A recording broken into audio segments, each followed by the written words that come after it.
Mamata Bandyopadhyay threaten করছেন, ইডিকে বলছেন যে কিছু নিয়ে যেতে পারবে না, বেরিয়ে যাও। মমতা বন্দ্যোপাধ্যায়কে প্রশ্ন করলে আঙুল তুলে বলছেন আপনার উত্তর দেব না, বিজেপির দালাল বলে চলে যাচ্ছেন। তারপর তৃণমূলের গুন্ডারা গুন্ডামি করছে। আপনিও কি আমাকে স্টুডিও থ্রেট করবেন? করতে পারেন স্যার, আপনাদের যদি এটাই ভবিতব্য হয় তাহলে করুন। বলুন মণিশঙ্কর দা। হ্যাঁ, আমি যেটা বলতে চাইছি কিশোরয়, যে সাংবাদিকতা করতে গিয়ে যদি নিজে কাউকে গুন্ডা বলছি, তাহলে সাংবাদিকতার ডেফিনেশনটা চেঞ্জ হয়ে যায়। হতে পারে যাদেরকে গুন্ডা বলছো সত্যিকারের গুন্ডা, কিন্তু তুমি তো একজন সাংবাদিক, তুমি তো সাংবাদিকের মতোই কথা বলবে। দেখুন, একটা স্যালমন্ডের জুরিসপ্রুডেন্সে একটা ইকুইটি ফ্যালাসি আছে। হি হু সিক্স, সাংবাদিকরা গুন্ডাকে কি বলবে? আবার তুমি গুন্ডা প্রমাণ করে দিতে পারবে? সাংবাদিককে না না, তুমি গুন্ডা প্রমাণ করে দিতে পারবে? আমার মাথায় দুবার আঘাত লেগেছে স্যার। স্যার, আমার মাথায় দুবার আঘাত লেগেছে। কাকে বলছো? আমার মাথায় দুবার আঘাত লেগেছে। তোমাকে একজন মেরেছে, আমার মাথায় দুবার, তাকে গুন্ডা বলবো না?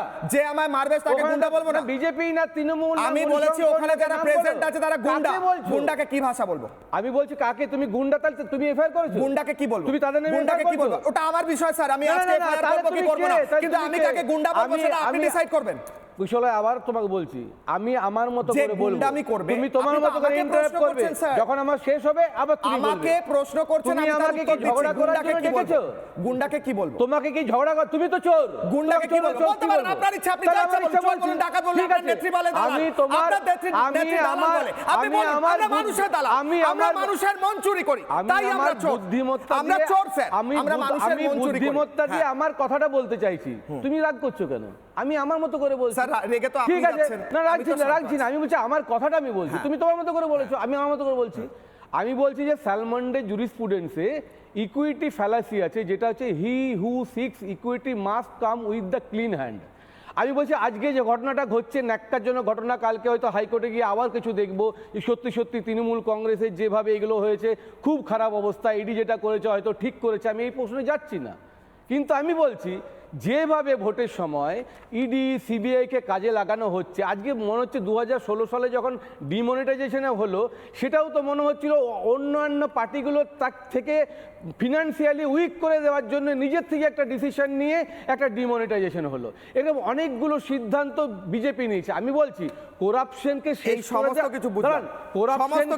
কোরাপশনকে শেষ করে দেওয়ার জন্য ইডি সিবিআই না নিজের পলিটিক্যাল পার্টিটাকে চুরি না করে থাকলে ভয় কিসের? আমি বলছি দেখো, ফাইল নিয়ে পালাচ্ছেন কেন? কথাটা বলছি, আমি বলছি একটা কেন্দ্রীয় সরকার, একটা ইনভেস্টিগেশন এজেন্সি সিবিআই, যাই হোক, আমি বলছি কোরাপশন দূর করার জন্য এই কাজগুলো করছেন। ফাইল নিয়ে পালাচ্ছেন কেন? আরে বলছি তো, আর তারপর শোনো, নাকি নিজের পলিটিক্যাল পার্টিটাকে স্ট্রং করার জন্য এটা করছেন। তাই যদি হয় তাহলে কয়লা নিয়ে এত কাণ্ড হলো, পার্থ নিয়ে এত কাণ্ড হলো, নারদা নিয়ে এত কাণ্ড হলো, বালি নিয়ে এত কাণ্ড হলো, কিচ্ছু তো দেখতে পাচ্ছি না। আরে কিছু না থাকলে ফাইলটা নিয়ে মুখ্যমন্ত্রী পালাচ্ছেন কেন? কোন রাজ্যের মুখ্যমন্ত্রী ফাইল নিয়ে পালিয়েছে আজ অবধি? কালকে তুমি হাইকোর্ট থেকে খবর পাবে যে এই ফাইলে একটা জিনিস দেখুন মণিশঙ্কর দা, করাপশন ক্রাইম ভিজুয়াল দেখায়, আপনার ভালো লাগবে। আজকে তৃণমূল কংগ্রেসের লোকেরা ধর্ণা দিচ্ছিল, আমি বলছি তারা কি করলো জানেন? তাদের কতটা সাহস আছে জানেন? আপনি দেখুন তৃণমূল কংগ্রেসের কর্মীদের কত সাহস, দেখুন সাহসটা দেখুন, দেখাচ্ছি। তৃণমূল কংগ্রেসের কর্মীরা ধর্ণা দিচ্ছিল, আমি গেছিলাম তাদের সঙ্গে কথা বলতে। আমি বলছি কি চলে, এটা তো শেষ চাই, পানিশমেন্ট চাই তো। আমি বলছি এটা আমি সমর্থন করি না, তোমার সঙ্গে আমি একমত। আপনি সমর্থন করেন না, কিন্তু গুন্ডাকে গুন্ডা বলা যাবে না।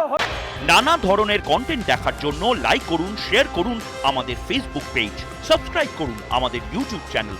পাশাপাশি অন্যান্য ব্রেকিং নিউজের জন্য অবশ্যই চোখ রাখুন রিপাবলিক বাংলায়।